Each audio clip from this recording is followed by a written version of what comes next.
సమాజాన్ని ఎదిరించి, వర్ణ వ్యవస్థను ఎదిరించి, పీడిత తాడిత కులాల నాయకుడిగా పూణే లోపల మహాత్మా జ్యోతిబా పూలే గారు మొట్టమొదటిసారి స్కాటిష్ మిషనరీ స్కూల్లో విద్యను అభ్యసించి, అదేవిధంగా అప్పటికి స్త్రీలు వంటింటి కుందేళ్లు అనేటువంటి పరిస్థితులు ఉన్నటువంటి స్త్రీలకు మొట్టమొదటిసారి సావిత్రిబాయి పూలే తన భార్య కూడా చదువు చెప్పి, ఈ ఇద్దరు కూడా సమాజంలో విద్యా లోపంగా ఉంది కాబట్టి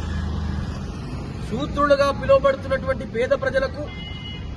ముఖ్యంగా బీసీలకు, ఎస్సీలకు, ఎస్టీలకు, మైనార్టీలకు విద్య దూరంగా ఉంది కాబట్టి వారి కోసం మా జీవితాన్ని అంకితం చేసి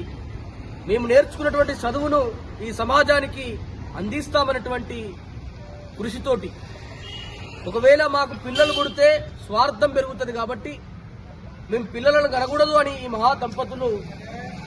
పిల్లలు పుట్టకుండా చెట్టు రసము తాగి మొట్టమొదటిసారి గురుకులాలను ఎస్టాబ్లిష్ చేసి పేద ప్రజలకు విద్యను అందించినటువంటి మహాగణులు, మహాయోధులు సావిత్రిబాయి పూలే, అదేవిధంగా మహాత్మా జ్యోతిబా పూలే గారు. వారు చేసినటువంటి కృషి ఫలితంగానే ఇవాళ మేమంతా కూడా తెల్ల చొక్కలు వేసుకొని గర్వంగా చదువుకొని ఇవాళ చాలా మంది ఉద్యోగులుగా, చాలా మంది పారిశ్రామికవేత్తలుగా, చాలా మంది డాక్టర్లుగా, ఇంజనీర్లుగా, లాయర్లుగా తయారైనమంటే